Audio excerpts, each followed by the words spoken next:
हिमाचल प्रदेश में विधानसभा के 3 उपचुनावों का प्रचार का अभियान लगभग अपने अंतिम चरण में है और हम इस बात को देख रहे हैं कि जिस मंशा के साथ जानबूझ करके ये चुनाव लोकसभा के चुनाव के साथ नहीं होने दिए गए, विधानसभा के जो 6 उपचुनाव हुए लोकसभा के चुनाव के साथ उसके साथ नहीं होने दिए गए, उसके पीछे बड़ा सीधा सा एक आकलन था, एक स्ट्रेटजी थी, एक प्लानिंग थी कि इन 3 चुनावों पर हम पूरी तरह से सरकार के प्रभाव का और दबाव का इस्तेमाल कर सकें ताकि इन चुनावों को जीत सके। इसलिए ये चुनाव अलग से कराए जा रहे हैं। ये पहले दिन से ही मंशा बड़ी क्लियर है थी, लेकिन इस मंशा को लोगों के सामने अब हम देख रहे हैं कि पूरी सरकार एक्सपोज हो गई है। आपने देखा होगा कि देहरा में आचार संहिता लागू हो चुकी है, लेकिन उसके बावजूद भी कैबिनेट में एजेंडा जाता है कि वहां पर एसपी का ऑफिस खोलने का, एससीपीडब्ल्यूडी का ऑफिस खोलने का, बाकायदा उसको जो है वो अप्रूव करके रखा है और उसके बाद ये कहा कि चुनाव के बाद उसको फंक्शनल करेंगे। आज तक के इतिहास में हिमाचल प्रदेश में और संभवतः देश में भी जिस विधानसभा क्षेत्र में मॉडल कोड ऑफ कंडक्ट लग चुका है, उस विधानसभा क्षेत्र में इंस्टीट्यूशन खोलने के लिए कैबिनेट आइटम जाए और कैबिनेट आइटम जाने के बाद उसको अप्रूव किया जाए, ये सीधा सीधा मॉडल कोड ऑफ कंडक्ट का उल्लंघन है। ये सरकार की मंशा को जाहिर करता है कि सरकार अपने दबाव में, प्रभाव में चुनाव को प्रभावित करना चाहते हैं और चुनाव को जीतना चाहती है। और इसी मंशा को आगे बढ़कर के हम देख रहे हैं, कोई दुकानदार अपनी दुकान पर झंडा लगा करके भारतीय जनता पार्टी का बैठा है, चाहे उसने लगाया चाहे किसी और ने लगा दिया झंडा, उसके यहां पर तुरंत जो है इंस्पेक्टर, छापा टीम भेज करके सैंपल लिए जा रहे हैं और उसको प्रताड़ित किया जा रहा है, उसको परेशान किया जा रहा है। हजारों लोगों के, हजारों दुकानदार के इस वक्त 3 विधानसभा क्षेत्र में, जिसमें नालागढ़, हमीरपुर और देहरा विधानसभा क्षेत्र में हजारों दुकानों में छापे मारे गए सिर्फ इस चुनाव के दौरान। कसूर सिर्फ इतना ही कि उनके कोई परिवार का आदमी भाजपा का समर्थन कर रहा है, उनकी दुकान पर कहीं किसी ने झंडा लगा दिया भारतीय जनता पार्टी का, ये सोचकर, और उसके बाद उनको दबाव से, प्रभाव से, मतलब बुरी तरह से उनको प्रताड़ित किया जा रहा है, जो बहुत दुर्भाग्यपूर्ण है। कर्मचारियों की हालत भी ऐसे है। कर्मचारियों के लिए सीधे सीधे आदेश दिए जा रहे हैं कि कर्मचारी अगर भारतीय जनता पार्टी के पक्ष में वोट देंगे तो परिणाम भुगतने के लिए तैयार रहे, ट्रांसफर कर देंगे, आपके खिलाफ कोई इंक्वायरी इनिशिएट कर देंगे।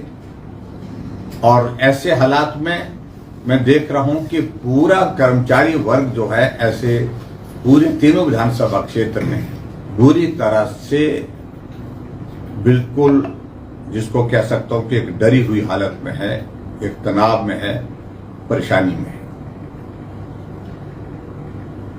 इसके अलावा और हम देख रहे हैं कि जितने भी ऐसे लोग हैं जो व्यवसाय करते हैं, कोई कॉन्ट्रैक्टर है या कोई उसका दूसरा कोई काम है, उनको भी सीधे सीधे आदेश दिए।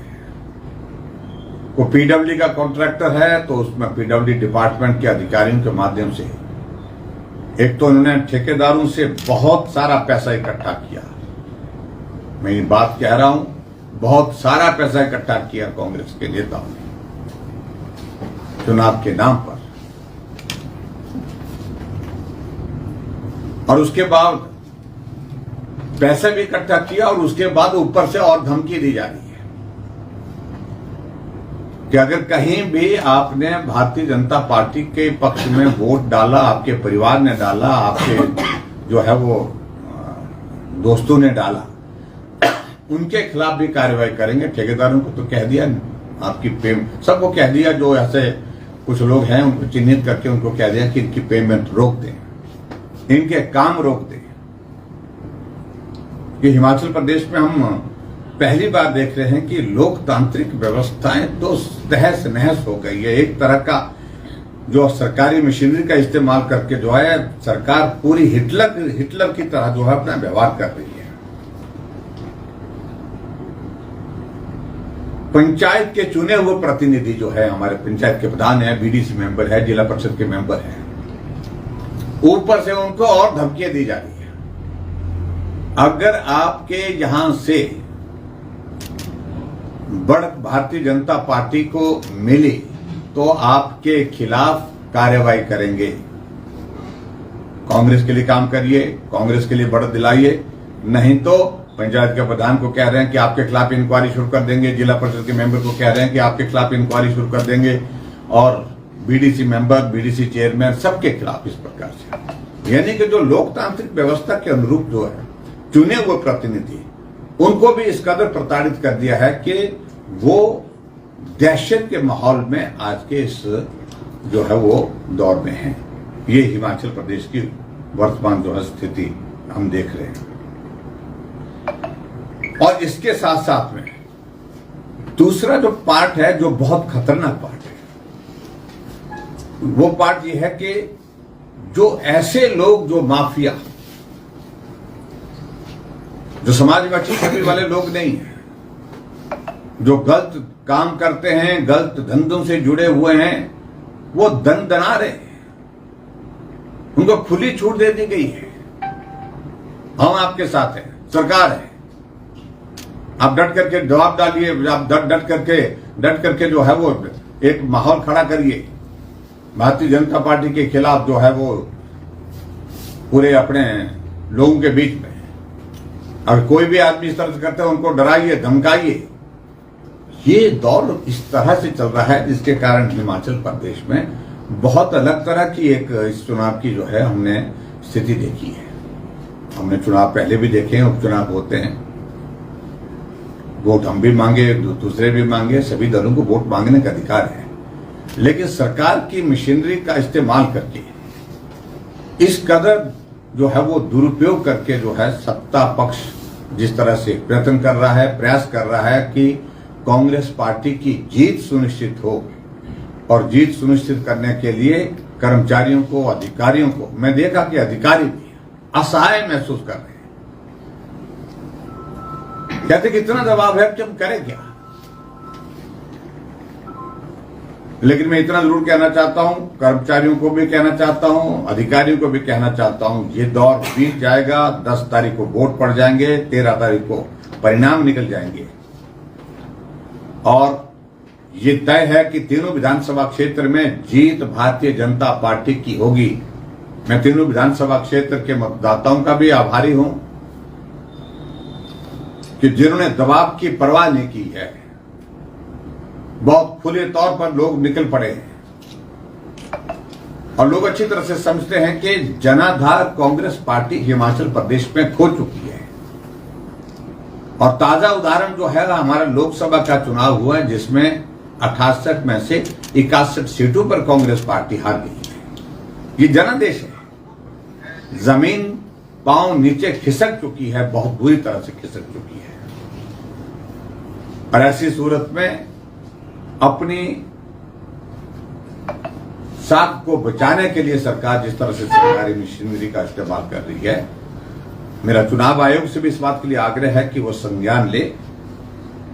और बहुत ज्यादा कई जगह हम देख रहे हैं कि पाइपों की गाड़ियां रातों रात पहुंचाई जा रही हैं। कई जगह हम देख रहे हैं कि आदेश किए जा रहे हैं कि यहां ट्यूबवेल हो जाएगा, आप चिंता मत करिए, काम शुरू कर देंगे, तुरंत कर देंगे। कहीं को जो भी इस तरह की चीजें चाहिए, सरकार पूरा का पूरा जो है वो गवर्नमेंट मशीनरी को लगा करके उन चीजों से चुनाव को प्रभावित करने का प्रयत्न कर रही है।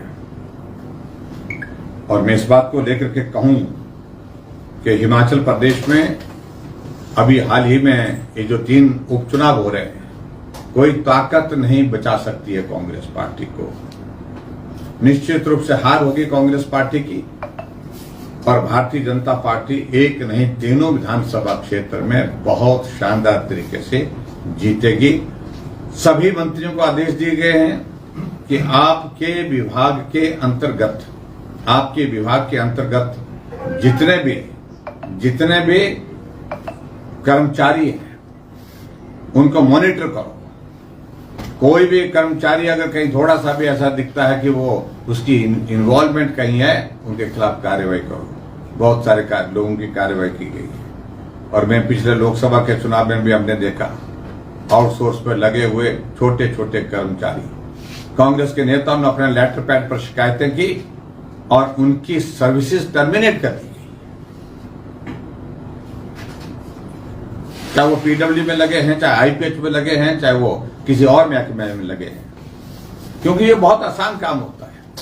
और मैं यही कहूंगा, इस तरह से प्रताड़ित करने से, परेशान करने से कांग्रेस पार्टी को कोई लाभ नहीं होने वाला है। निश्चित रूप से तीनों विधानसभा क्षेत्र में भारतीय जनता पार्टी जीतेगी, इस बात को मैं बड़ा साफ किया था। तो मुझे सिर्फ इतनी बात कहनी थी प्रमुख रूप से। और मैं देख रहा हूं कि कांग्रेस पार्टी अपनी हार को देख करके छटपटाहट में है, परेशानी में है। मुख्यमंत्री जी का प्रवास, यहाँ जो जानकारी मिली, आज आधा दिन यहाँ नालागढ़ में था, उसके बाद हमीरपुर में था, लेकिन उन्होंने अपना प्रवास कैंसिल कर दिया क्योंकि उनको जानकारी लग गई है कि देहरा विधानसभा क्षेत्र से जहां उनकी धर्मपत्नी चुनाव लड़ रही हैं, उनके चुनाव की स्थिति बहुत अच्छी नहीं है। और वहां भारतीय जनता पार्टी टक्कर तो दे ही रही थी, लेकिन आज की तारीख में भारतीय जनता पार्टी वहां आगे निकल चुकी है। जीत होगी और निश्चित रूप से वहां पर भी भाजपा की जीत होगी। सर, आपने कहा कि जो 3 विधानसभा क्षेत्रों में जो उपचुनाव हो रहा है और वो प्रदेश सरकार के ऊपर आपने कहा कि थोपा गया है, लेकिन बार बार मुख्यमंत्री सुखविंदर सिंह सुक्खू का बयान आ रहा है कि ये जो चुनाव है ये आपके कारण हुआ है और आप ही ने विधायकों को कांग्रेस में भाजपा में शामिल किया और उसके बाद रिजाइन। मुख्यमंत्री जो भी कहेंगे वो कहते रहे, और मैं इस बात को देख सकता हूं कि महसूस कर सकता हूं कि मुख्यमंत्री जी बहुत परेशानी के दौर में से गुजर रहे हैं। और राजनीति में इस तरह के दौर आते रहते हैं, उनको विचलित नहीं होना चाहिए। मेरा उनसे आग्रह इस बात के लिए। और पार्टी की, कांग्रेस पार्टी के नेतृत्व ने कमेटी कॉन्स्टिट्यूट कर दी है, जहां जिन राज्यों में लोकसभा चुनाव में कांग्रेस बहुत बुरी तरह से हारी है, वो रिपोर्ट देने के लिए तुरंत लोकसभा के इस उपचुनाव के बाद जो है वो हिमाचल प्रदेश में आएगी। और उसमें भी मुझे लगता है कि रिपोर्ट जाएगी और उसमें सरकार की फजीहत होगी, सरकार के नेतृत्व की फजीहत होगी। और उसके साथ साथ में पिछली बार भी जब हिमाचल प्रदेश में जो पॉलिटिकल टर्मोइल आया था, उसमें भी रिपोर्ट में यही है कि नेतृत्व हिमाचल प्रदेश में सभी पार्टी के लोगों को इकट्ठा लेकर चलने में सफल नहीं हो पाया। और ऐसे में जहां तक इन चुनावों की बात है, चुनाव तो इसलिए हो रहे हैं, त्याग पत्र दिया है, त्याग पत्र आपसे नाराज होकर के दिया है सुक्खू जी, आपके कारण त्याग पत्र हुआ है। जब आपने विधायकों को जो है वो ऐसा मान करके चल रहे कि उनको ऐसे आंकना शुरू कर दिए कि जैसे कि वो आदमी ही नहीं है। और ऐसी सूरत में तीनों विधायकों ने कहा कि ये स्वाभिमान और सम्मान का विषय है, हम नहीं जाएंगे और आप जितना मर्जी हाँकते रहिए, हम विधानसभा ज्यादा आप तय करेंगे, तंग करेंगे तो हम विधानसभा से त्याग पत्र देंगे।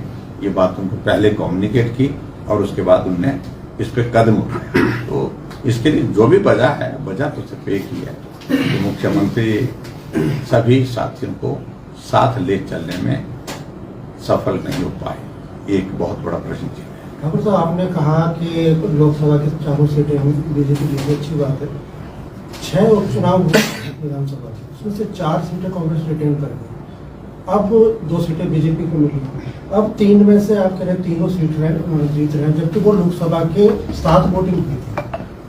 अगर नहीं तो चलो देखो, चुनाव तो ऐसा होता है, चुनाव तो चुनाव है, जीत हार दोनों चीजें होती हैं। जब चुनाव है तो सब तो नहीं जीतेंगे, लेकिन मेरा इतना जरूर है कि वहां भी पूरा सरकार का दबाव, सरकार का प्रभाव, और वहां रीजनल इश्यूज को खड़े करके मुख्यमंत्री यहाँ से मुख्यमंत्री के बारे में सोचो, तो ये सारी चीजों को लेकर के उस सारी चीज को प्रभावित करने की कोशिश की। लेकिन इतना जरूर है क्या कमी रही इन सारी बातों का आकलन तो होगा ही होगा।